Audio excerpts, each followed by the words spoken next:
in order to find out whether $100 bill is a counterfeit or not, you don't study the counterfeit. You study the authentic, original, real one. So that if anything comes contrary to that, then you know, this is a counterfeit or this is a fake.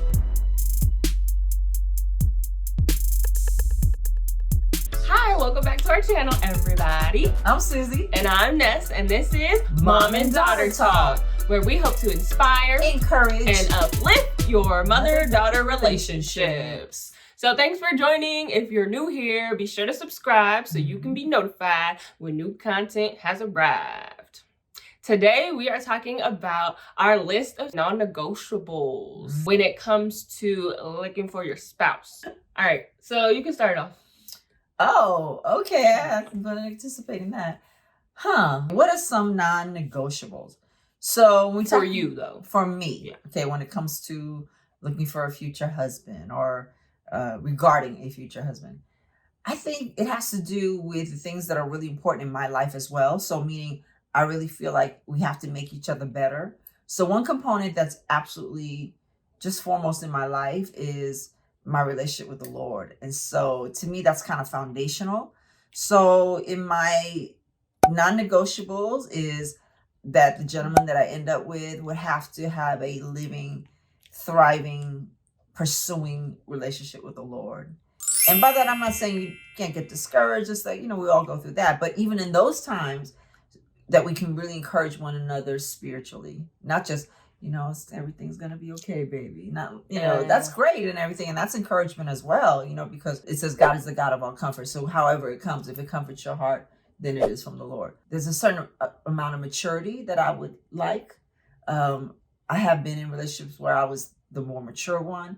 And it doesn't go over very well in the end because, I am a giver naturally, so I don't mind. But there are times that I get discouraged. There are times that I need wisdom. There are times that I need direction and just collaboration on the same level, right? And that's something that has to be cultivated over time. How about you? Let's just go back and forth. Yeah, that's what I was thinking. So my number one, and this is actually in no particular order except this first one. my number one is the same. He has to have a relationship with God, but he has to have a relationship with God where a lot of people are like, oh, I believe in God, but you're not really living it and you're not really seeking his face on a daily basis. So I need a man who is seeking God on a daily basis and genuinely has a relationship with Jesus. Yeah.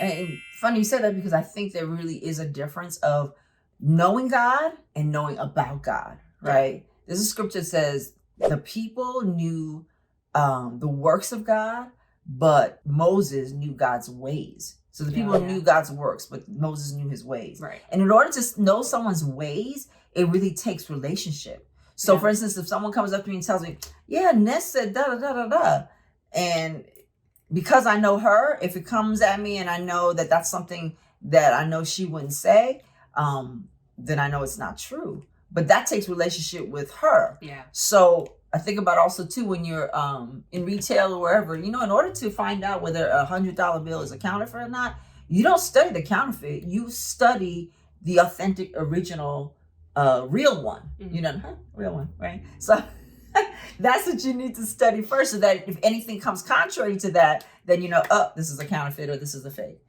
Yeah, and I'm looking on my wall. There are 3 things that my big sister in the Lord, Crystal, hey Crystal, she had told me like these are 3 things that you should look for in a man. And so number 1 is wait for his pursuit.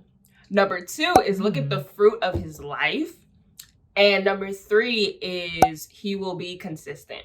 3 key things. And so anyway, with that, my number 2, now these are in no particular order for me, is he has to be passionate and ambitious about life and like his purpose on this earth. Like he can't just be like, I'm living here day to day, doing my little thing. Like, no, I need direction. You're the man of the house. You need to lead. And it won't just be me. It'll be our family someday. So someone who's passionate and ambitious about life and the calling that they have on their life.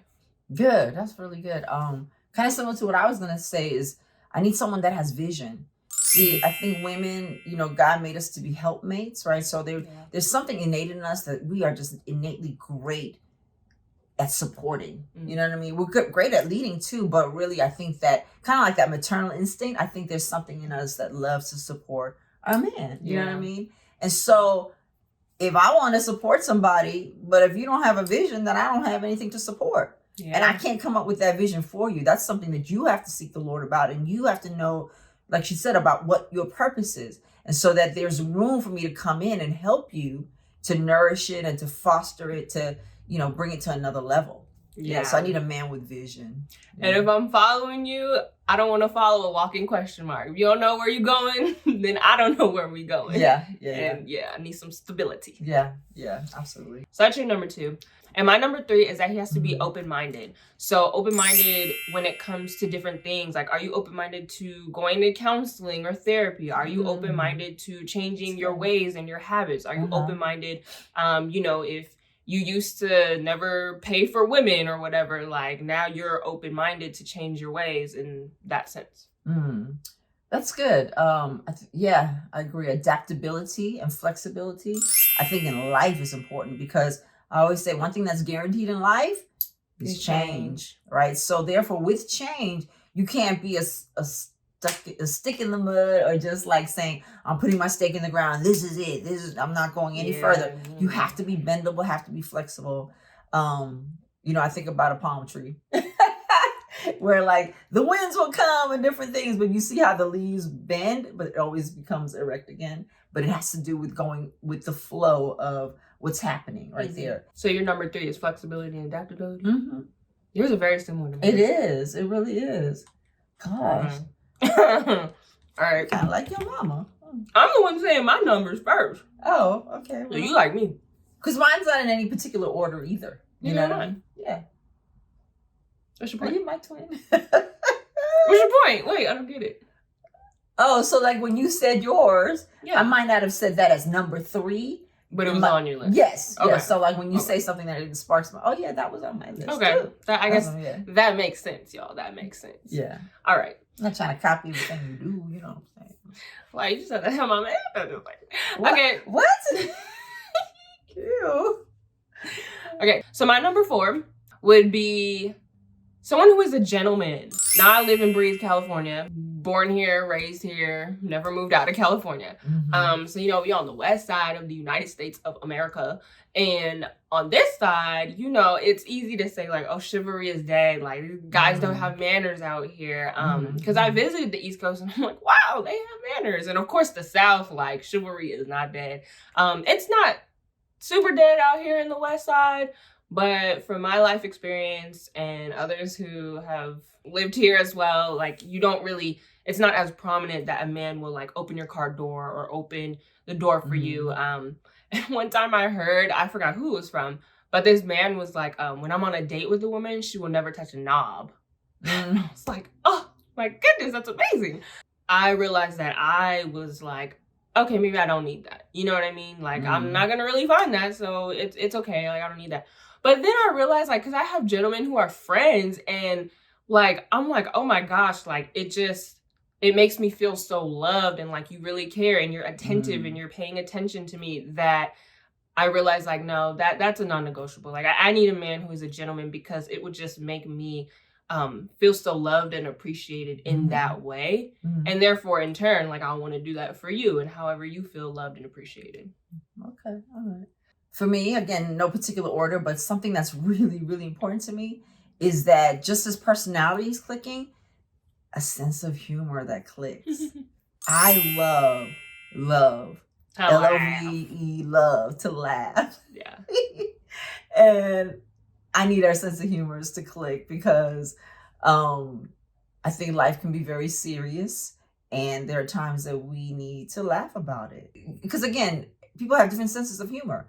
And it may just not click, you know what I mean? And that's really important to me, because, I just really, really enjoy laughter. So that's a good one. Yeah, it's actually a non-negotiable, which kind of surprised that it's one of the non-negotiables, but I just know that in just having friends and things like that, when the humor isn't there, and it just, it's like a bit of a roadblock. I love just laughing and falling out when till your stomach hurts. Like, I have a best friend, she and I are very, very, very goofy, and our senses of humor click. So I love hanging out with her, because make anything and everything fun. Yeah. And I'll say the difference between standards and non-negotiables from just what I've learned in...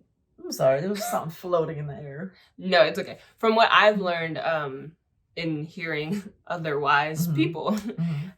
So I would say your standards, that list can be like 20 bullets long, you know what I mean? Because it's like, this is the standard that I feel, you know, I deserve and everything. And, you know, you have physical traits on there, you have the inner traits, but I feel like non-negotiables are all character based. So as you see so far, as we're going through them, it's not like, oh, he has to be this tall, he has to be this, you know, this muscular or anything like that. It's the internal, the character. And then also, as it says, non-negotiables. So it's like, we can easily, I feel like in society, bend our standards. Like, oh, he doesn't really have this, but, you know, he makes the other 10.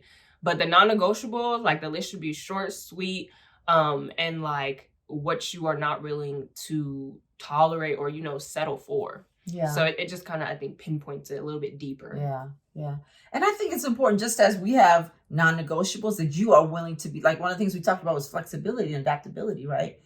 I think we as women need to be adaptable and flexible as well. So even our list of standards or what have you. So for instance, I think we should be open to the fact, and I think I mentioned in the last webisode, trust that God knows our desires, because that's one of the promises, says that as we delight ourselves in him, he'll give us the desires of our heart. Sometimes we're not fully aware of the desires that are in our heart, and so he may bless us with somebody, and at the point of discovering and getting to know them, there's some things about them that you like that wasn't on your little list. So I like the fact that you said, let it be short and sweet, but concrete. Yeah. You know what I mean? It doesn't have to be this long laundry list, because then you become way too picky, and then you'll probably end up being alone for a long time, because nobody's perfect. It's going to fit every single one. But if you have a short list that, you know, is really embedded in your soul, and that's not what you're willing to negotiate about, I think that's a good thing. Yeah. So number 5 for me is he has to be self-confident. Self-confidence is key. That should have been number 2. But self-confident, because I mean, I'm naturally pretty confident, and I come off confident from what people tell me. And so I don't want a man who is not confident in himself. Now, I am not saying or negating if you grew up with a certain type of family or seeing certain things, and you have a lot of wounds and things that you haven't healed from yet, which has then knocked at your self-confidence and self-esteem. I'm not saying that. But I'm saying that also ties into you being a man being open-minded, because if you're open-minded, then you are open to healing from the wounds that you may have had in the past. And therefore, once you heal from that, like, you're going to have your self-confidence, your swagger back, you know what I mean? But someone who just has innate self-confidence, like, I love that. I think someone that's kind. I know that could seem very rudimentary, but you know, the word says love is patient, love is kind, and kindness goes a long way.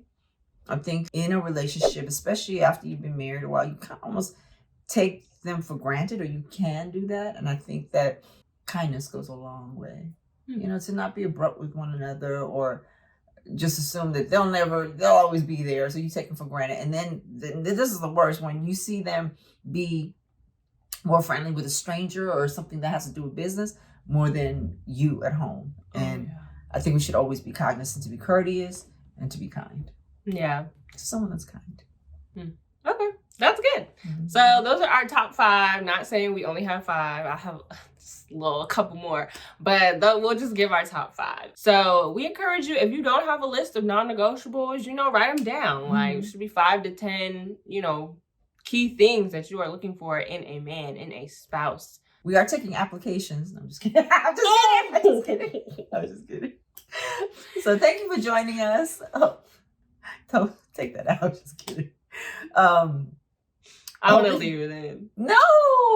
You said it. I was just kidding. It was in your heart. Out of the abundance of the heart, so the mouth speaks. You spoke it. It was just sense of humor. It was a joke. Okay. I'll make a disclaimer. That was a joke.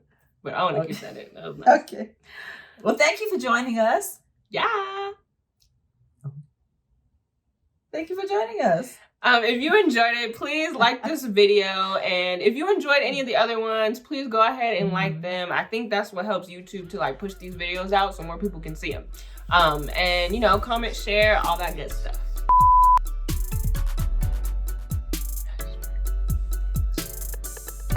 And so one what?